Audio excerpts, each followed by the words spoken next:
Right, okay. So the first snack, and this was the first one you wrote, I believe, is willpower is overrated. So I love the headline. I think you also did this start of January with New Year's resolutions in the air and all that kind of thing. So it was really good. So I wonder if you could take us through the kind of key takeaway about that. Why is willpower overrated? And perhaps give us a concrete example from your own life where you've applied this. Sure. So, I think this is a fairly solid finding from mostly from behavioral economists, really, and like some psychologists, because behavioral psychologists are interested in more on like the kind of like the proof of the pudding, like what do people actually do, whereas psychologists tend to be more interested in the kind of process, what's going on in the black box. Behavioral economists just say, like, well, did it work? did they stick? They're interested in, not do you think you stuck to your New Year's resolution, but did you do it? Did you get like better at going to the gym? Did you lose weight? Whatever it is.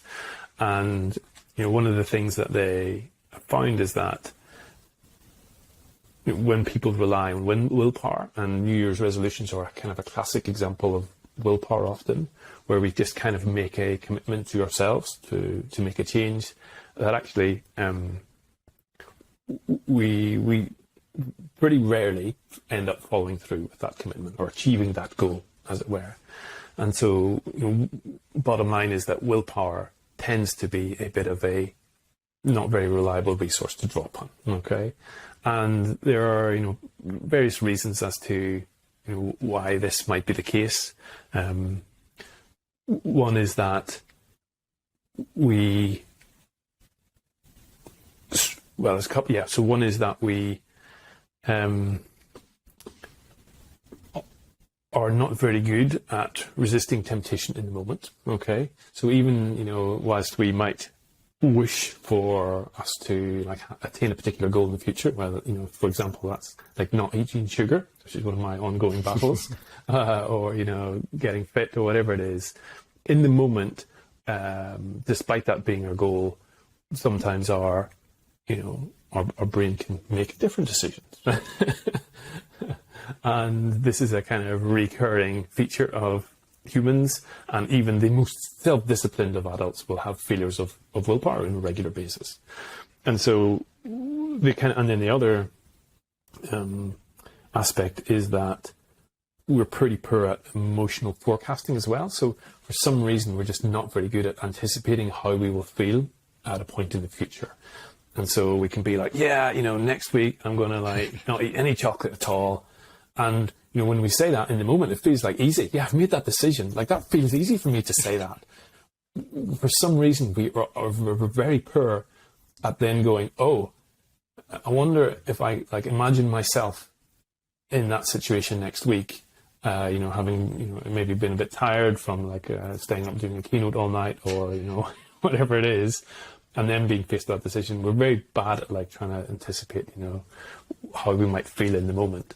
And so those factors like combined, and there's like kind of a third factor as well, which is like we fail to, even though we perceive that other people can have these like kind of failures, like cognitive failures as it were, we somehow don't recognize or we don't believe that we're ever going to be prone to them either. So there's always basically like cognitive biases that we just have because we're human, because of our kind of evolutionary history probably, and just general cognitive limitations. It's all fine. We do pretty well as a species, to be honest. So we should give ourselves a bit of a break sometimes. But anyway, because of all those, willpower just isn't a very good tool. And so as a result, if we want to achieve some goals in our life, then we're much better off to use other tools. And so habits are, habit design, habit architecture is a much stronger go-to. If we sit down and think really hard about, if we wanted to not eat sugar, like what are the different habits that we might want to put in place? Because the evidence suggests that when a habit is in place, like stuff will happen. We will achieve things without having to put a lot of like cognitive effort into it. And so, the classic things with, eating or, put the chocolate biscuits on a higher shelf or hide them behind something else, or, just don't buy them from the shop, or, do an online order and then like whenever you're feeling good, and don't include biscuits in the order. Like all of these kind of little bits, add bits of friction to that process so that when, you remove the temptation, basically, you remove the you having to make the decision in the future, because you kind of make an executive decision now, which removes that decision from the future. What else can we do? We can make the most of kind of like fresh start moments. So we're more susceptible to change at certain pivotal moments in our life. So, this is where New Year's resolutions theoretically could be, a good time to actually make some changes. I think it's like, not that the timing isn't good, it's just that the process, the approach that we take isn't good. And so, yes, if we, New Year's resolutions, New Year's is a really good time to think about change, because psychologically we're turning over a new leaf, we're writing off all of the sunk cost of like having eaten loads of chocolate over Christmas, things like that. And so, if we're talking about doing this stuff in school as a teacher, changing your practice or helping your students to develop a new habit, then doing it at the start of a new term or a new week, or even at the start of a new school year, is a really powerful time to do it. And this is why those schools who invest extra effort into helping students to set up good habits when they join, in particular, at secondary school year 7 students, Michaela famously have their kind of boot camp, don't they, where they get all the year 7s in for like a bunch of days and just really establish like a really strong set of habits and culture. And that is a massively like good investment, as it were, because once those habits are in place, they effectively dictate the behaviour well beyond the kind of lifetime of that initial boot camp. All right, Pep, so 2 things on this. So the first is, and I think this point will generally apply across lots of research findings, and it's really helped by the way you present research, and that is to share it with the kids. So this is a mistake I've made, for many, many years, is I come in with some idea, like low stakes quizzes is a great example of this, right? I introduce low stakes quizzes to the maths department and to every student across the school in maths without telling them why. So all of a sudden they were getting this new test to do every week, and the kids are like, what the hell's this? Is it going to go to our grades? Blah, blah, blah. And it was an absolute disaster. Whereas now what I do, and even though it's got its critics, I really like the diagram of the forgetting curve. I mean, the scales are dodgy as anything, but I really like the idea that when you first learn something, you're going to forget it pretty quickly. But every time you think hard and have a retrieval opportunity, you get a boost and it flattens the slope of the curve and so on. So what I like about your work generally is I think it makes this research quite shareable with students as well, particularly with the visuals that we talked about before.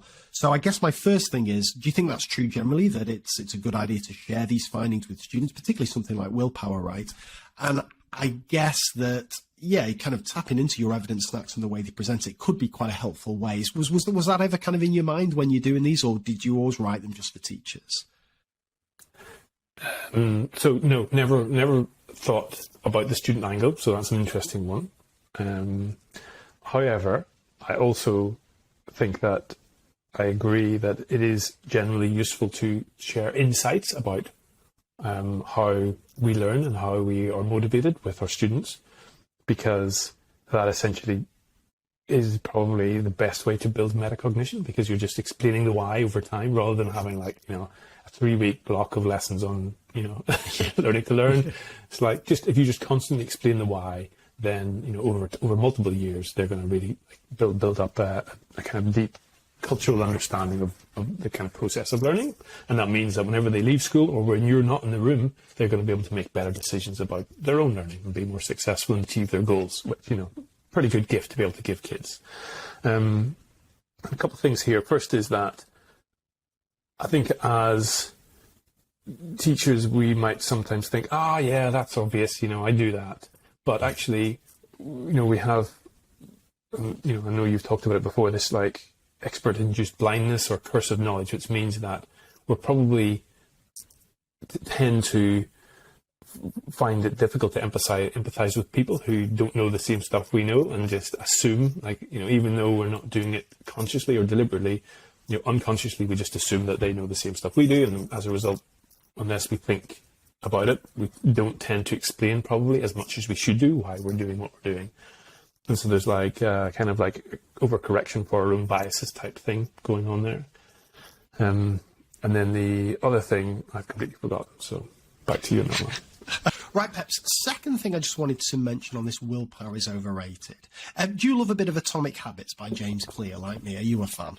Yeah, big thumbs up, big thumbs up. So I love his way he breaks down these kind of 4 steps. So he says to make a habit, give it the best chance of succeeding, make it obvious, make it attractive, make it easy, and make it satisfying. Are you all over that? Would you subscribe to that as a fairly decent framework for listeners, and especially in terms of teaching and learning to think about? Yep, absolutely. I think it's great. It reminds me a bit of the EAST framework. Have you come across the EAST framework? No, go on. Behavioural insights. So theirs is make it easy, make it simple, make it social, and make it timely. Nice. So that's a nice one to check out as well. And those two, I can't quite remember who. I think Behavioural Insights report came out first. So that's perhaps not sold as many copies as Atomic Habits, no. but got in there early on. All right.